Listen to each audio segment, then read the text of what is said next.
Meu nome é Laura. A vida me apresentou uma situação difícil quando eu tinha apenas 9 anos. Papai ficou doente por um tempo, mas eu não entendi a seriedade na época. Pareceu-me que era temporário, que ele se recuperaria como antes. Porém, um dia ele partiu de vez. No dia seguinte, quando entrei na casa, um estranho vazio me envolveu. Onde papai sempre estivera, agora havia um espaço vazio. Uma mesa de jantar comum parecia órfã sem sua presença habitual. Não demorou muito para mamãe encher esse lugar. Poucos meses depois de sua morte, ela trouxe João para casa. Acho que a solidão a atingiu forte e rápido.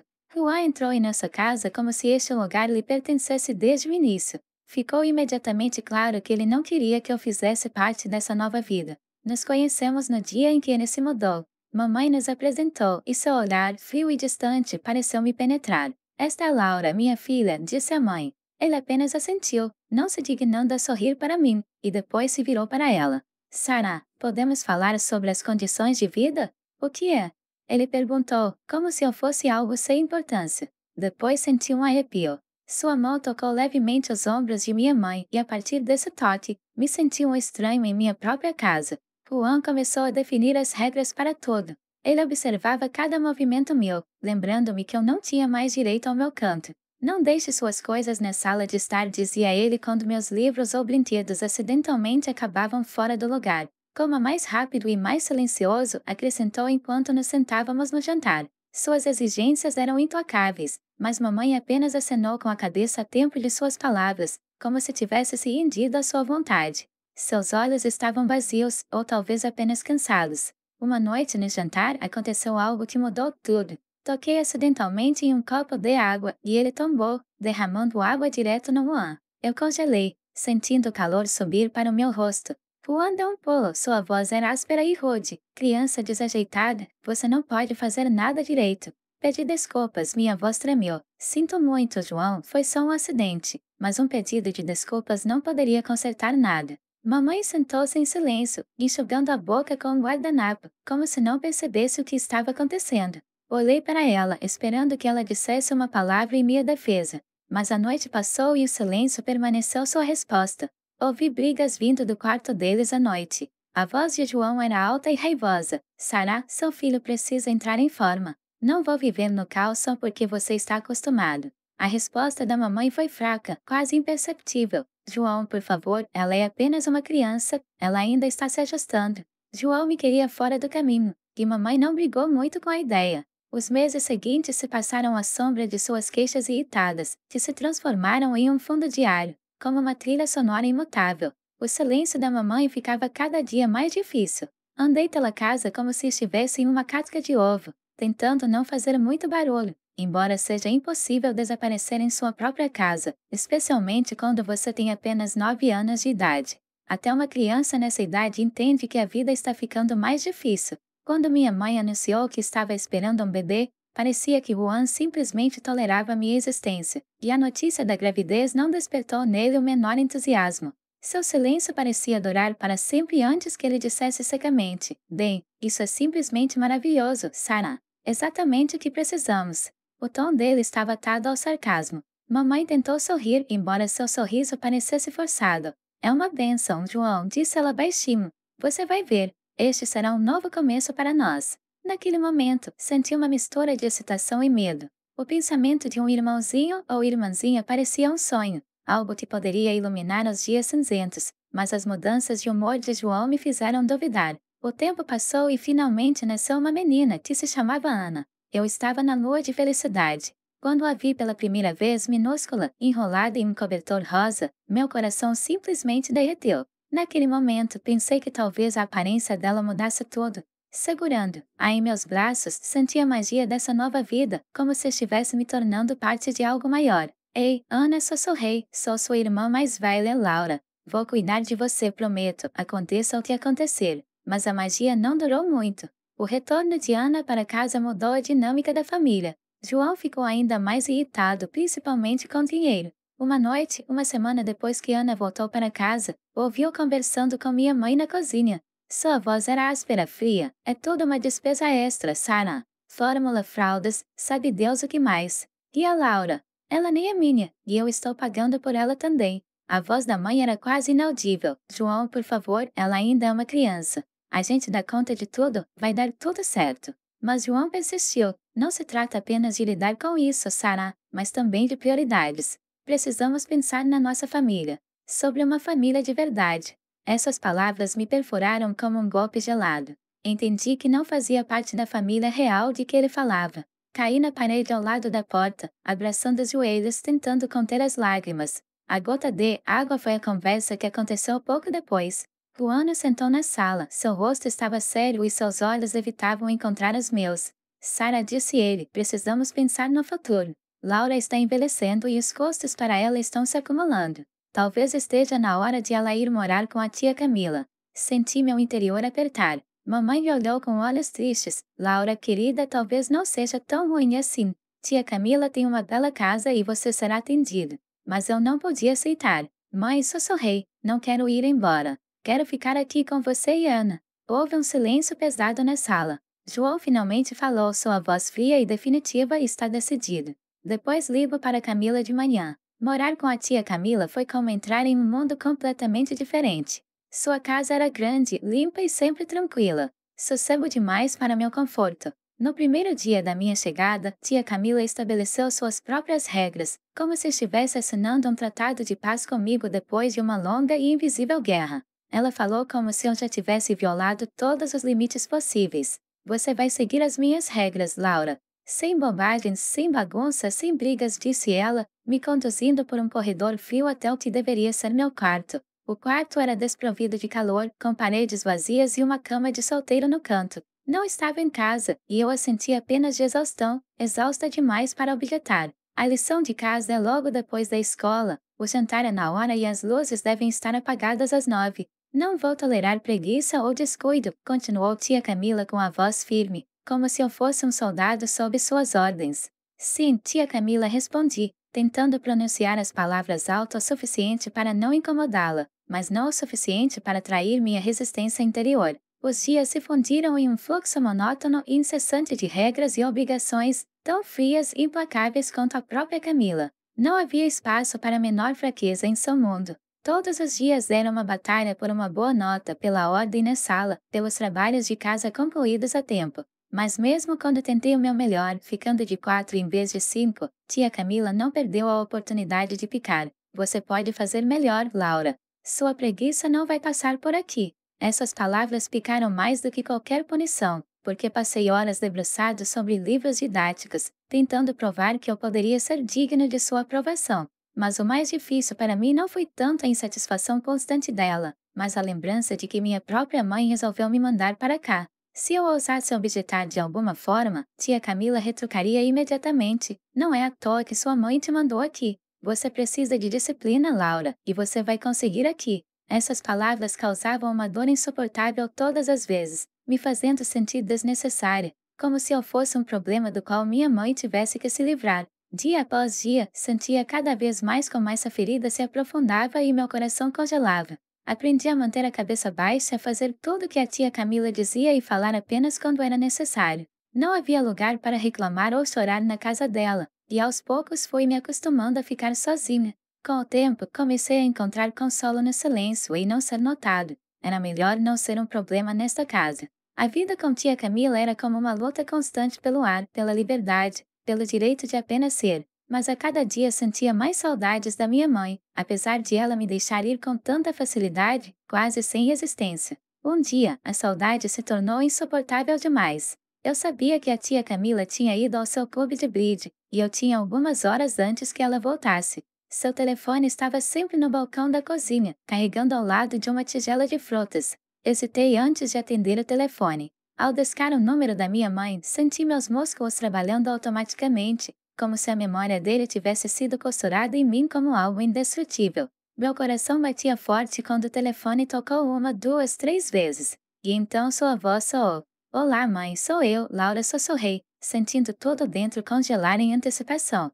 Houve uma pausa, como um suspiro do outro lado da linha, e depois sua voz, fria e distante como gelo. Laura, por que você está ligando? Minha garganta estava contraída e era difícil para mim falar. Eu só queria ouvir sua voz conseguir dizer, esperando que ela cedesse. Mas em vez disso houve um longo e pesado silêncio antes que ela falasse novamente, ainda mais distante. Você não deveria ter ligado. Minha mão apertou no receptor. Mãe, sinto sua falta, comecei. Quando posso voltar para casa? Sua resposta foi fria como o inverno. Você não pode. Acabou. Não ligue mais para cá, Laura. Eu não podia acreditar no que ouvia. Mãe, por favor, eu sussurrei, implorando a ela, mas sua voz permaneceu impassível. Não há nada aqui para você. Adeus. E a linha foi cortada. O silêncio na cozinha era ensurdecedor, insuportável. Minhas mãos tremiam enquanto eu lentamente colocava o telefone de volta no carregador. A determinação na voz da minha mãe quebrou algo importante em mim, algo que antes parecia inabalável. Ela não me queria. Eu não queria mais. Essas palavras me atingiram com tanta força que mal consegui conter as lágrimas que vieram. O mundo ao meu redor começou a perder seus contornos claros enquanto eu vagava para o meu quarto. Tranquilamente fechei a porta atrás de mim, tentando não fazer o menor som. O barulho poderia ter sido uma admissão de que eu tinha feito algo ilegal. Afundei no chão ao lado da cama, encostado na parede fria, e finalmente me permiti chorar. O quarto parecia pequeno para mim, como uma caixa apertada, encolhendo cada vez mais a cada respiração. Depois de um tempo, ouvi a porta da frente abrir e fechar com um clique alto. A voz retumbante da tia Camila soou do corredor, perfurando o ar. Laura, é melhor você terminar suas tarefas. Sim, tia Camila, respondi, tentando parecer confiante, enxugando rapidamente os olhos com as costas da mão. Eu não podia deixá-la ver minha fraqueza. Aqui a fraqueza era algo vergonhoso, proibido. Entrei na cozinha como se nada tivesse acontecido, ajudando no jantar, ouvindo suas próximas instruções, me sentindo cada vez mais vazia. Era como se algo estivesse desaparecendo dentro de mim. A voz da mamãe e suas palavras frias tocavam repetidamente na minha cabeça como um feitiço do qual não havia escapatória. Naquela noite, tia Camila encontrou um registro de chamadas em seu telefone. Seu rosto imediatamente se transformou em pedra, seus olhos brilharam relâmpagos quando ela invadiu meu quarto. Então você pegou meu telefone para ligar para sua mãe? Sua voz era áspera, como um sussurro cortando o silêncio. Congelei, o sangue escorreu do meu rosto, deixando um frio e um vazio. Eu só queria ouvir a voz dela. Tentei me justificar, mas tia Camila riu, um som agudo e áspero como uma faca no vidro. O que você ganha com isso, Laura? Ela não te quer, nem você pode negar. Suas palavras eram como cacos de gelo, penetrando até as profundezas. Ela agarrou meu braço, seus dedos segurando meu pulso com força, causando dor. Não chame mais por pena. Você está aqui porque ela não te quer. Lembre-se disso. A punição não foi menos severa, mas tarefas domésticas, regras ainda mais rígidas e a atitude gelada da tia Camila, que me lembrava todos os dias o quanto eu era indesejada na casa dela. Cada olhar dela, cada observação parecia enfatizar que eu era apenas um fardo que ela tinha que suportar. A casa da tia Camila se tornou uma prisão para mim, e a cada dia as paredes de sua fria indiferença se encolhiam, me pressionando. Eu era como um prisioneiro que nem esperava ser libertado. Certa manhã fria, no café da manhã, tia Camila quebrou o silêncio com sua voz severa. Faça as malas hoje, Laura. Eu congelei, a colher de aveia congelada até a metade dos meus lábios. Eu não conseguia entender o que ela queria dizer. Por quê? Eu engasguei, sentindo o medo lentamente subir pela minha espinha. Tia Camila continuou como se nada tivesse acontecido. Tomando seu café, sua mãe parou de mandar dinheiro. Sem dinheiro, sem motivo para mantê-lo aqui. Suas palavras soaram tão casuais, como se estivéssemos discutindo tempo ou café da manhã. O medo frio me prendia como correntes de gelo. O que vai acontecer comigo agora? Eu perguntei, mal conseguindo conter o tremor na minha voz. Tia Camila deu de ombros, seu gesto desdenhoso quase insultuoso. Não é problema meu. Você pode ficar com a vovó. E se ela não te levar, então, um abrigo. As palavras abrigo me fizeram estremecer, mas a menção da minha avó levantou uma tênue esperança. Mal me lembrava dela, não a via desde criança, mas ela não conseguia se afastar de mim.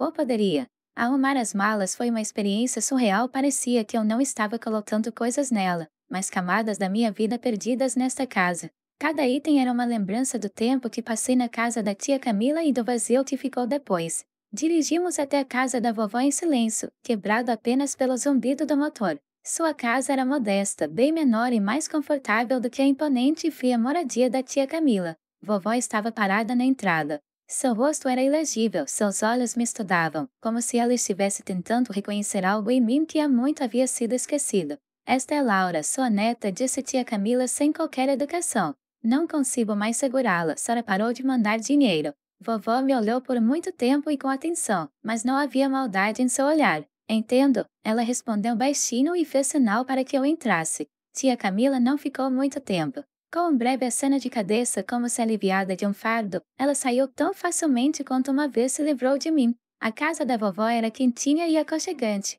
O cheiro de canela e algo doce encheu o ar, e criou uma incrível sensação de conforto, um contraste marcante com a atmosfera fria, quase estéril da casa da tia Clã. Aqui cada canto, cada objeto parecia vivo, respirando calor e bondade, que eu tanto sentia falta. Você vai morar no quarto de hóspedes, disse a vovó, levando-me por um corredor estreito e iluminado. Mas teremos que decidir por algo mais permanente, acrescentou ela com a voz firme, mas não dura como a da tia Clã. O quarto de hóspedes era pequeno, mas aconchegante e com uma janela com vista para o jardim. A luz do sol do final da tarde entrava suavemente pelas cortinas e pela primeira vez em muito tempo me senti segura. Essa palavra não é associada a nenhum lugar há muito tempo. Obrigado, vovó, eu disse baixinho, ainda não acreditando totalmente na minha recepção. Eu estava esperando por outra coisa, talvez uma ameaça oculta ou um aviso de que não duraria, mas a vovó apenas assentiu. Somos uma família, Laura. Você pertence aqui mais do que em qualquer outro lugar. Semanas se passaram e aos poucos comecei a me acostumar com uma nova vida com minha avó. Tudo aqui era diferente. A vovó era rigorosa, mas havia uma espécie de justiça calorosa em suas regras e repreensões que eu nunca havia sentido da tia Clã. Ela não exigia perfeição ou supressão de emoções como fazia Camila. Ela só esperava que eu fizesse a minha parte. Todo mundo contribui aqui, ela me lembrou sua voz paciente, sem julgamento ou descontentamento oculto. Sim, vovó, respondi, sinceramente grata por sua justiça. Morar com minha avó começou a me trazer algo que eu havia sido privada por tanto tempo, uma sensação de cura. No silêncio de sua casa, no tamanho dos dias familiares, encontrei consolo. Não havia nada da ansiedade e nervosismo constantes que me dominavam na casa da tia Clã. Todos os dias eram repletos de ações comedidas. Ajudar nas tarefas domésticas, ler, conversas tranquilas com minha avó, que aos poucos começaram a restaurar minha fé de que eu poderia ter um lugar neste mundo. Os meses passaram. No meu 16º aniversário, acordei com uma sensação incrível de calma. Algo dentro de mim já havia começado a mudar. No café da manhã, vovó de repente deslizou um pequeno envelope pela mesa para mim. Olhe para isso, Laura, disse ela, sua voz séria e gentil. Abri cuidadosamente o envelope e vi vários documentos oficiais à minha frente. Por um momento eu não entendi o que era, mas então meus olhos deslizaram sobre o título Papéis de Adoção. Eu quero adotar você oficialmente, Laura, disse a vovó, observando minha reação com atenção, para que ninguém possa fazer você se sentir desnecessário novamente. Suas palavras causaram uma grande impressão em mim. Senti um nó na garganta, as lágrimas começaram a se acumular nos cantos dos olhos, mas me contive. Sério, vovó? Está falando sério? Perguntei, mal acreditando no que tinha ouvido. Sim, Laura. Você não vai ficar só aqui. Vocês são minha família. E é hora de todo mundo ver também, disse ela com a voz cheia de determinação e calor. Depois de algumas semanas, todos os documentos estavam prontos. Fomos ao tribunal e eu me tornei oficialmente Laura Bennett. Foi um momento que vou lembrar por toda a minha vida, o momento em que reencontrei minha família. Agora eu tinha um novo sentimento de pertencimento que eu procurava há tanto tempo desde que minha mãe me mandou embora. A vovó sempre esteve lá para mim, me apoiando a cada passo, me ajudando a voltar à vida. Ela incentivou minha vontade de estudar. Ela era especialmente fascinada pela minha paixão pela ciência. Você tem uma mente afiada, Laura. Você poderia ir para a medicina, ela sugeriu uma vez quando estávamos discutindo um dos meus projetos de biologia da escola. Eu adoraria isso, vovó. Quero ajudar as pessoas, respondi, empolgação começando a tomar conta de mim quando imaginei o futuro como médica. Então, encontraremos um bom programa universitário para você. Vou apoiá-lo a cada passo do caminho, disse ela com determinação. Havia uma firmeza em sua voz que nunca me decepcionou. A partir desse dia, a vovó passou a ser minha mentora, me orientando e apoiando. Ela me ensinou matemática e ciências usando métodos da velha escola, rigorosos, mas surpreendentemente eficazes. Laura, você não pode pular o básico, ela insistia toda vez que eu me deparava com uma tarefa difícil. Quando completei 32 anos, me firmei plenamente na carreira de oncologista. Minha vida foi repleta de horas intermináveis de trabalho no hospital, Conversas difíceis com os pacientes e seus familiares, além de raros, mas tão importantes momentos de alegria quando o tratamento dava resultado. Todos os dias eu sentia que estava fazendo algo importante, que meu conhecimento e força estavam realmente ajudando as pessoas, e isso me trouxe profunda satisfação. No entanto, apesar dos meus sucessos profissionais, minha avó sempre foi minha verdadeira âncora. Sua sabedoria e apoio estavam comigo como a luz silenciosa de um farol nos dias mais difíceis e sombrios. Mas, como costuma acontecer na vida, a felicidade e a estabilidade não podem durar para sempre. Vovó, que sempre me pareceu forte, aos poucos começou a desistir. Sua saúde começou a se deteriorar, a princípio imperceptivelmente, e depois rapidamente como uma onda que não podia ser interrompida. Lembro-me de voltar para casa uma noite depois de um longo e cansativo dia no hospital.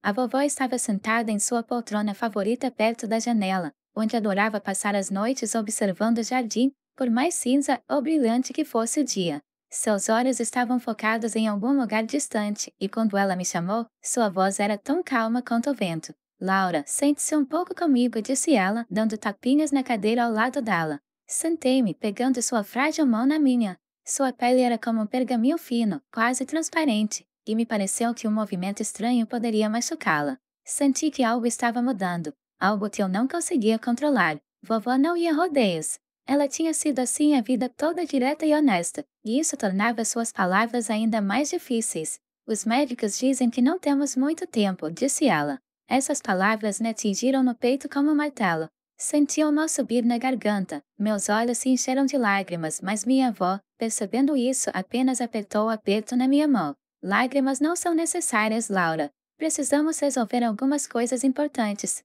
Você tem que estar pronto. As semanas seguintes se transformaram em uma nuvem vaga e tensa. A avó, apesar de sua condição, organizou tudo com incrível clareza de espírito, documentos legais, seus desejos em caso de sua partida, cuidando de mim.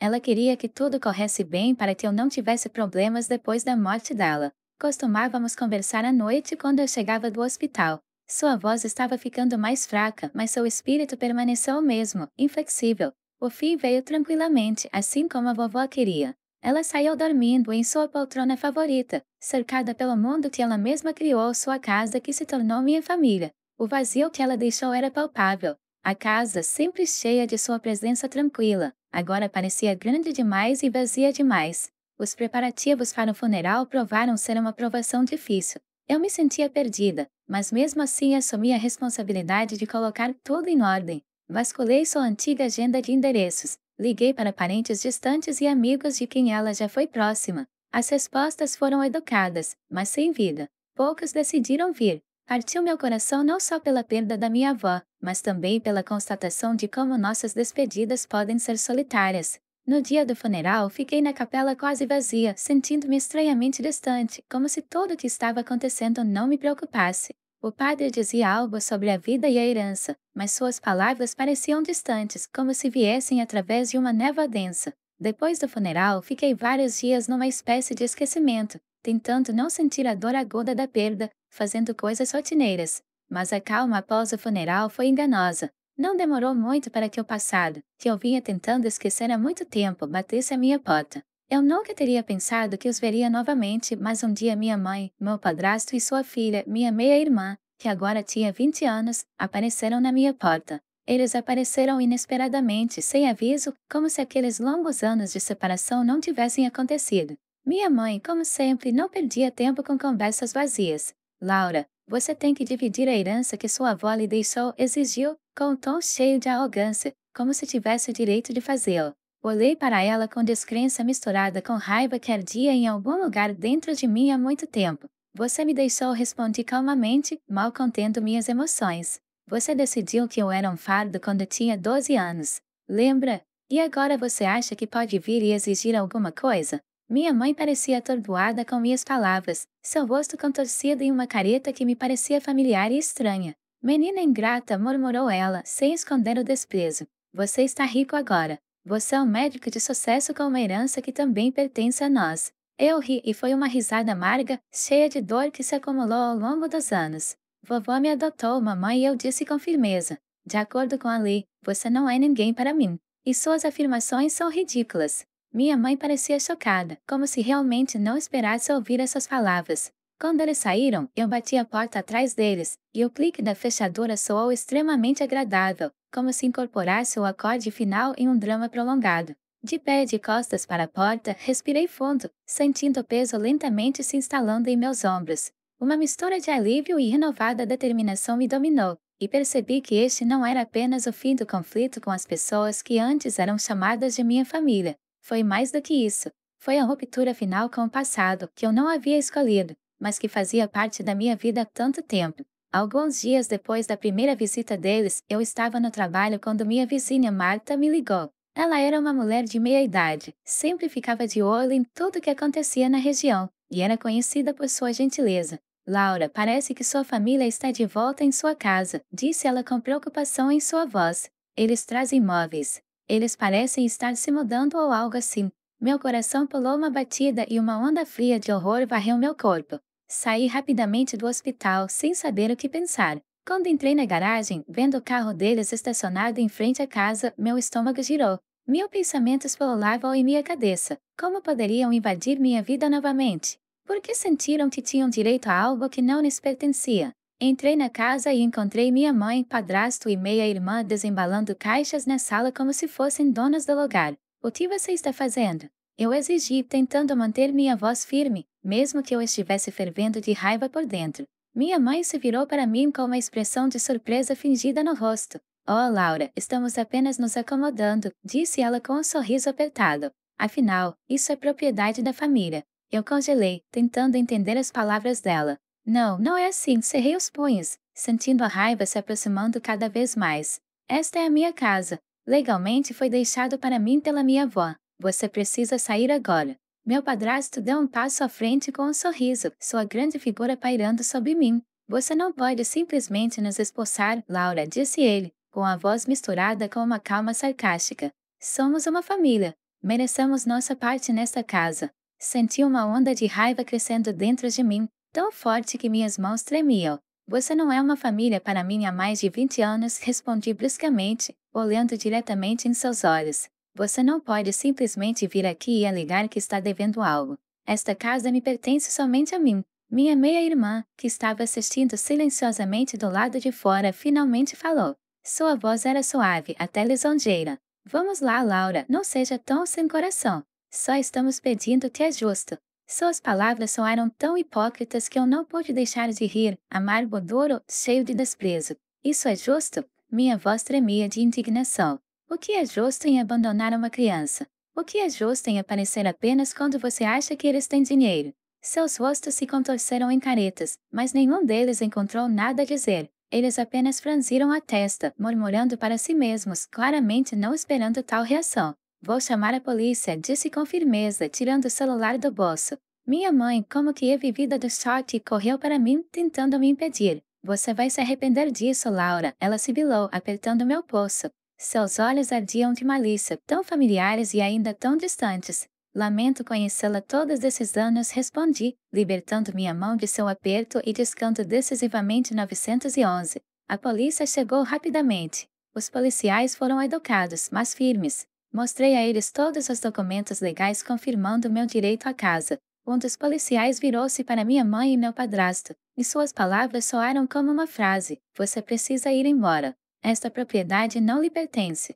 Se não cumprir, será despejada à força. Meu padrasto sorriu, o rosto corado de raiva, mas ele sabia que não havia nada que pudesse fazer. Você vai se arrepender disso, ameaçou, arrumando suas coisas.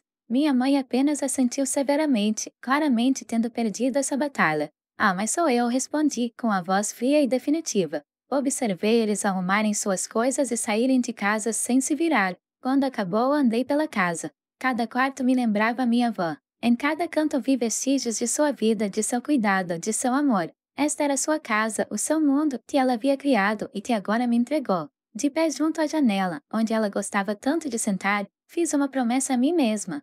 Uma promessa de que não deixarei a amargura do passado manchar meu futuro. Lutei muito para me tornar quem me tornei e continuarei lutando para honrar seu legado e os sacrifícios que ela fez por mim.